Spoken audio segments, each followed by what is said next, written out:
네, 사주를 해설해 봅니다. 병인년에 태어나서 을미월주, 임자일주, 기우시주, 임수일주가 미월에 묘시에 태어난 건명 남자인데요.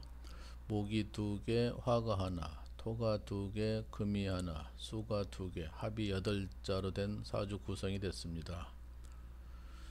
오행은 다 기본적으로 갖췄는데 지금 살아가는 운이 이 사람이 이제 34살 남자 미혼인데 지금 살아가는 운이 30대 무술대운을 살고 있어요. 이 무술대운이 몹시 운이 안 좋은 운입니다. 그리고 요 몇 년도 아주 불편하게 운이 왔어요. 그래서 직장 생활을 참 어렵게 해왔는데 결국은 못 참고 사표를 내고 나왔다는데, 그래서 지금 올해가 이제 기해년인데 이제 별로 안 좋은 운이었어요. 근데 앞으로 40대가 기해예요. 40대도 별로 안 좋다는 얘기예요. 그래서 45살이나 대여약을도 풀린다 이렇게 봐지는 거죠. 그래서 이분이 직장 생활을 그만두는 그런 운을 가지고 살다가 결국은 금년에 이제 그만두었다 그러는 건데, 그만둘 수 있는 그런 운입니다.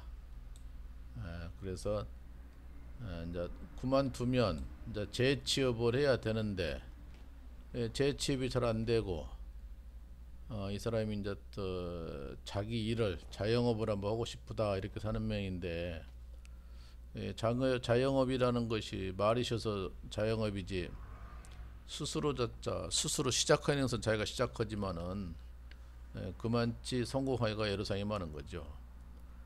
지금 자영업하는 사람도 다 겨우 버티고 있고 적자 보면서도 기다리면서 헤매고 있다 이렇게 볼 수도 있고 그러는데, 젊은 사람이 경험도 없고 노하우도 없으면서 시작해가지고 어떻게 얻었다는 건가, 다 주변에서는 이제 불안한 거예요.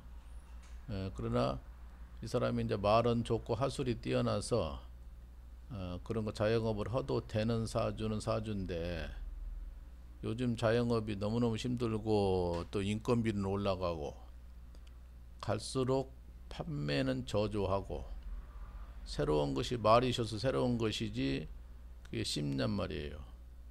그 뭐가 특이하면은 금방 따라오고, 체인점 해봤자 본사만 살찌우고 체인점은 다 나가 떨어지고, 정부 통계에서 누수하는 거 보면은 자영업자 2년 3년 안에 80%에서 90%가 문 닫는다고 그럽니다. 그리고 세계에서 대한민국이 자영업이 제일로 많답니다. 인구 비례해서.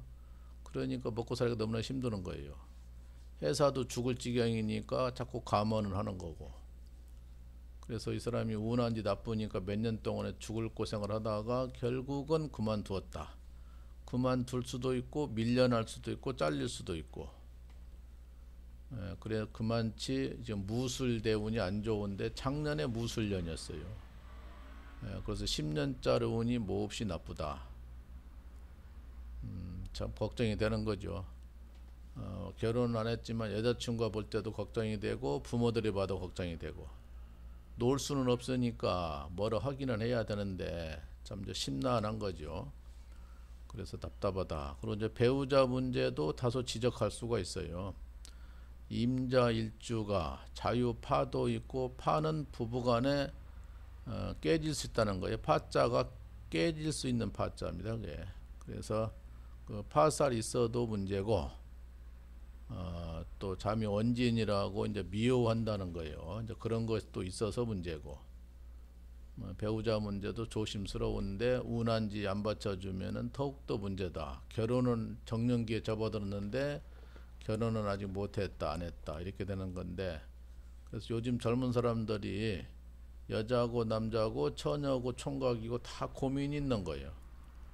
원래 세상살이가 자식 낳고 세상 살면서 이런 일 저런 일 겪으면서 고민이 많은 건데, 어떻게 된 게 요즘에는 대학교 들어갈 때부터 대학교 나와가지고 계속 고민이 되는 거예요. 사회에서 내가 갈 자리가 많지가 않으니까, 너무나도 경쟁이 치열하니까. 그래서 세상살이가 간단하지가 않다 이렇게 봐지고, 가정경계가 어렵다 보니까 이혼이 많고, 부동산이 폭발력으로 높다 보니까 결혼을 못 하는 거고, 애 기르는데 돈이 많이 들어가니까 자식을 안 낳는 경우고, 그러다 보니까 결혼을 못 하는 거예요. 그래서 영원히 부동산은 잡아야 되는데 정권이 바뀌어도 믿을만은 못 되고, 그럼 부동산은 계속 올라가고 가진 자들만 살찌고 있으니 어쩌면 좋습니까? 부동산이 계속 올라가면 나라는 망합니다. 어떻게 결혼할 거요? 그래서 그 부동산만 확실하게 잡아도 아마 성공한 정권이라고 할 수가 있는데, 또 그것도 애로사항이 있을 것이, 너무나 과도하게 잡으면 또 경제가 위축되니까 건설업자가 다 죽는다. 건설의 경기가 살아나지 않으면은 거기서 일을 먹고 사는 사람이 어마어마하게 많은데, 그것도 또 어려운 거예요. 정권 잡은 입장에서는. 그래서 이래도 문제 저래도 문제인데, 어쨌든 그래도 부동산은 잡아야 됩니다. 어려울 때 어렵더라도 부동산이 오르기 때문에 지금 애가 안 나서 사회가 문제가 되는 거예요.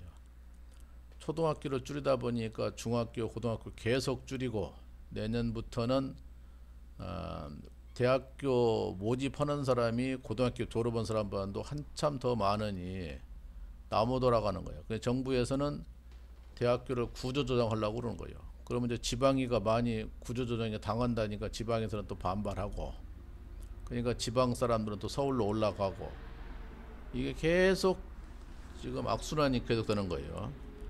이 사람이 우는 앞으로는 중반은 좋은데 앞으로는 10여 년은 고생해야 되겠다, 이렇게 봐져서 결혼이 기다려 주는 것도 아니고 정년기 때 해야 되는데 결혼도 해야 되고, 여자친구나 부모들이 볼 때는 불안하고 참 딱합니다. 딱해.